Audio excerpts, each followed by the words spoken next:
Hello friends, welcome to malathi samayal. இன்னைக்கு நம்ம கிச்சன்ல ஒரு ஹெல்தியான ஈவினிங் ஸ்நாக்ஸ் ரெசிபி பார்க்கலாங்க. ரொம்பவே டேஸ்டியா இருக்கும். இதுல நம்ம எந்த ஒரு ஆயில் நெய் எதுவுமே சேர்க்கவே இல்ல. ஸ்கூல் போயிட்டு வரங்க குழந்தைகளுக்கு இது போல ட்ரை பண்ணி பாருங்க. இப்போ வாங்க எப்படி செய்யறதுன்னு பார்க்கலாம். ரெண்டு மீடியம் சைஸ் வாழைப்பழம் எடுத்துர்க்கேன். நீங்க எந்த டைப் பழனாலும் எடுத்துக்கலாம். நல்லா பழுத்த பழமா எடுத்துக்கங்க. இது போல ஸ்பூன் வச்சு நல்லா மசிச்சு விட்டுக்கலாம். இது போல நல்ல ஸ்பூன் வச்சு மசிச்சு விட்டுருங்க. இப்போ நமக்கு பழம் ரெடியா இருக்கு. இப்போ இது இருக்கட்டும். பேன் வச்சிருக்கேன். அதில் 3/4 கப் அளவுக்கு வெல்லம் சேர்த்துடலாம். 1 கப் அளவுக்கு தண்ணி சேர்த்துருங்க. 3/4 கப் வெல்லம் எடுத்தீங்கன்னா 1 கப் அளவுக்கு தண்ணி சேர்த்துக்கோங்க. இப்போ இது பாகு எடுக்கணும்னு கிடையாது, ஜஸ்ட் கரைஞ்சி வரட்டும். வெல்லம் நல்லா கரைஞ்சி வந்திருக்கு. இப்போ அடுப்பு ஆஃப் பண்ணிட்டு இது வடிகட்டி எடுத்துக்கலாம். இப்போ வடிகட்டி வச்ச வெல்லத்தை இதில் சேர்த்துடலாம்.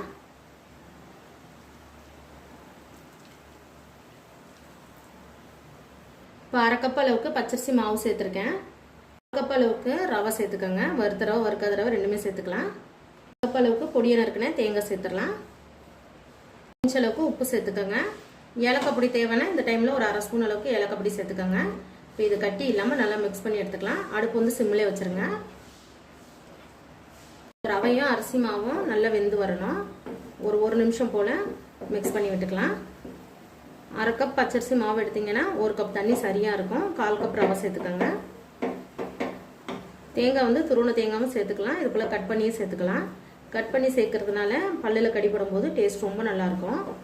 இது மாவு நல்லா வெந்து வரட்டும். ஊற்றுன தண்ணியெல்லாம் நல்லா இழுத்து மாவு வெந்து வந்திருக்கு. இப்போ இதோட போதும். அடுப்பை ஆஃப் பண்ணிவிட்டு இறக்கி வச்சிடலாம். ஒரு பவுலுக்கு மாற்றி வச்சுருக்கேன். இதோடவே நம்ம மசிச்சு வச்ச பழத்தை இதில் சேர்த்துடலாம்.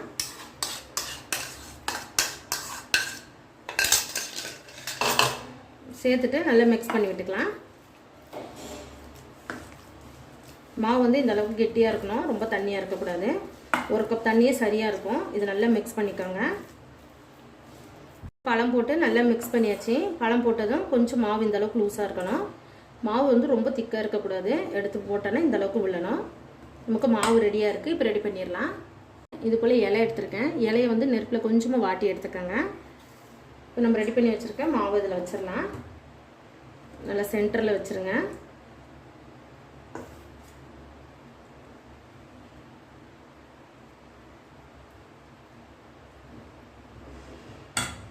இப்போ இலையை வந்து இதை போல் க்ளோஸ் பண்ணிடலாம்.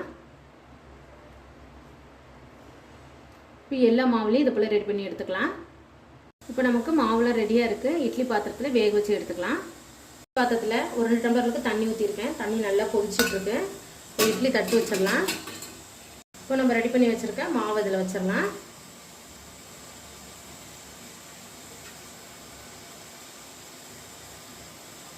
மாவுல வச்சாச்சு. ஒரு 15 நிமிஷம் மிதமான தீயில வேக வச்சு எடுத்துக்கலாம். இப்போ க்ளோஸ் பண்ணிடலாம்.